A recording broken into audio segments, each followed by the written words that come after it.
Hello guys, how are you? How's everything going? You're with me, Felix Mbewe, all the way from Zambia, Africa. I'm doing agriculture as a business and also as a passion. In this video, I'm addressing one topic, which is your professional background, always connecting it to something which is your passion. So for me, I am a philosophy and applied ethics graduate from the University of Zambia. So I want to stress something really important about philosophy in agriculture, which you'd find quite interesting. There are many things that span from philosophy, getting into different facets of knowledge. So philosophy, as we know, is the love for wisdom, the love for knowledge. And as one of the odd subject matters or courses or programs of study, human existence has been always questioning everything. So if you get to have that philosophical mind or approach in the way you will deal with agriculture, you will be very successful. So to all philosophers or students, young ones and everybody else aspiring to studying philosophy,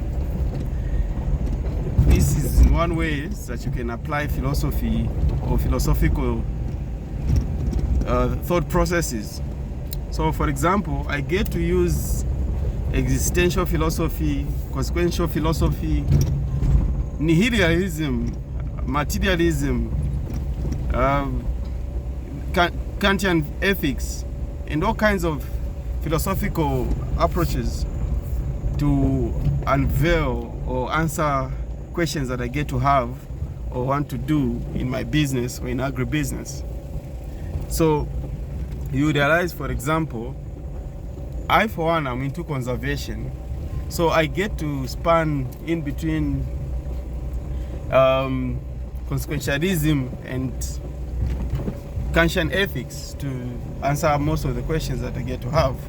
So I get to flip between objectivism and subjectivism.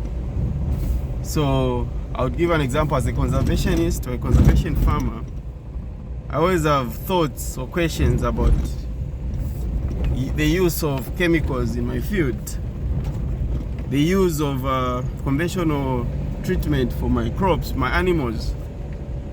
Then I get to find answers in these philosophical thought processes.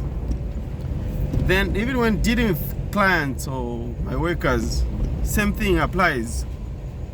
When I'm making decisions, I look at what is the greatest good. In some instances, you look at the good of that individual you're dealing with. When competing on the market, same thing applies. What guides me morally? What kind of ethics am I applying as I compete on the market? So there are all these things that we do ignore or take for granted because maybe we are not philosophers by training, but once you get to start thinking of it, you realize that we are all philosophers in one way or the other, because we think, except for philosophers or professional philosophers, if there's such a term, because that is also questionable and debatable, that we get to really take time to think. And thinking is one of the hardest things that people do. But for us philosophers, it's an everyday thing, it's a lifestyle. So you see that there are all these benefits that I get to have from my actions, my thoughts, my intentions, looking at the results, looking at the processes. In all these things, I get to analyze what I'm doing and how is all this connected. And in the end, it's not just about business as usual. I derive all what I'm doing, my goals, my objectives, from such kind of reasoning and thinking. So it's been a wonderful and great journey for me from such a philosophical background to be able to do and achieve most of these things in a practical way People think philosophy is just hypothetical and highly ideological and just imaginative thinking, and there's less of doing. There's pretty much action, and most of the actions are focused on results, because that's what we do and believe in as philosophers. So do not look down or think philosophy can't pay off or can't give you results.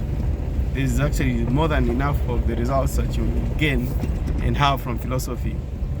Get thinking, get doing, happy farming and happy thinking and acting. Goodbye to all of you philosophers and farmers.